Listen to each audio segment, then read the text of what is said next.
നമസ്കാരം. അയോധ്യയിൽ രാമക്ഷേത്രം ഉയർന്നതിന് തൊട്ടു പിന്നാലെ BJP വിമർശനം എന്ന പേരിൽ പ്രതിപക്ഷ പാർട്ടികൾ പലപ്പോഴും ഹിന്ദുമതത്തെയും അതിന്റെ സംസ്കാരത്തെയും ഒക്കെ വളരെയധികം വികലമായി അല്ലെങ്കിൽ വക്രീകരിച്ച് ചിത്രീകരിക്കാറുണ്ട്.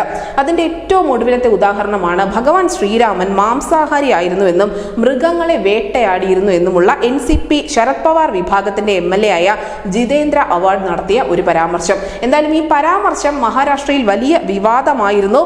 ആ വിവാദം കത്തിയതിനെ തുടർന്ന് അദ്ദേഹത്തിനെതിരെ കേസെടുക്കുകയും ചെയ്തിരുന്നു. ശ്രീരാമനെ അപമാനിച്ചതിന് കേസെടുക്കണമെന്നാവശ്യപ്പെട്ട് BJPയും NCP അജിത് വിഭാഗവും ഉൾപ്പെടെ രംഗത്തെത്തുകയും ചെയ്തിരുന്നു.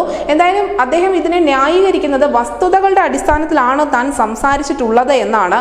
ഇത്തരത്തിലുള്ള ഒരു ന്യായീകരണം പാർട്ടിക്കുള്ളിൽ നടത്താൻ ശ്രമം നടത്തിയെങ്കിൽ പോലും അതൊന്നും വിലപ്പോയിട്ടില്ല. കാരണം അത്ര കണ്ട് ശക്തമായി തന്നെ BJP പ്രതിഷേധിക്കുന്നുണ്ട്. നിലവിൽ അത് BJP അടക്കമുള്ള എല്ലാ രാഷ്ട്രീയ പാർട്ടികളും ആയുധമാക്കുന്നുമുണ്ട്. ഈ ലോക്സഭാ തെരഞ്ഞെടുപ്പ് അടുത്തിരിക്കെ ശരത് പവാർ വിഭാഗത്തിന് ഇത് സമ്മാനിക്കുന്ന തലവേദന ചെറുതല്ല.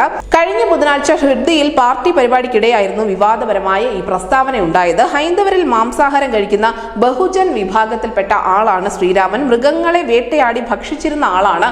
എന്നാൽ BJP അദ്ദേഹത്തെ ഒരു സസ്യാഹാരിയാക്കി മാറ്റുകയാണ്. 14 വർഷം കാട്ടിൽ കഴിഞ്ഞ ഒരാൾക്ക് എങ്ങനെയാണ് സസ്യാഹാരിയായി തുടരാൻ കഴിയുക എന്നായിരുന്നു അവാർഡിന്റെ പരിഹാസം നിറഞ്ഞ ഈ ഒരു പ്രസ്താവന. NCPയുടെ അധ്യക്ഷനായ ശരത് പവാർ ഉൾപ്പെടെയുള്ളവർ വേദിയിൽ ഇരിക്കെ തന്നെയാണ് അദ്ദേഹം ഈ ഒരു വിവാദ പ്രസ്താവന നടത്തിയതെന്നതും വളരെ ശ്രദ്ധേയമാണ്. നിലവിൽ അവാർഡിനെതിരെ കേസെടുക്കണമെന്ന് ആവശ്യപ്പെട്ട് അദ്ദേഹത്തിന്റെ താനെയിലെ വസതിയിലേക്ക് NCP അജിത് പവാർ വിഭാഗം ഒരു വലിയ മാർച്ച് നടത്തുകയും ചെയ്തു. വിഷയം ഏറ്റെടുത്ത BJP വിവിധ ഇടങ്ങളിൽ വലിയ പ്രതിഷേധം നടത്തിയിട്ടുമുണ്ട്. എന്തായാലും BJP MLA Ram Kadam കപ്റ്റർ police സ്റ്റേഷനിലെത്തി തന്നെ ഈ അവാർഡിനെതിരെ പരാതി നൽകിയിട്ടുമുണ്ടായിരുന്നു. രാമക്ഷേത്രത്തിന്റെ പ്രതിഷ്ഠാ ദിനമായി 22-ാം തീയതി സംസ്ഥാനത്ത് മാംസാഹാരവും മദ്യവും നിരോധിക്കണമെന്ന് BJP നേതാക്കൾ ആവശ്യപ്പെട്ടതിന് തൊട്ടു പിന്നാലെയായിരുന്നു അവാർഡിന്റെ ഈ ഒരു പരാമർശം ഉണ്ടായത്.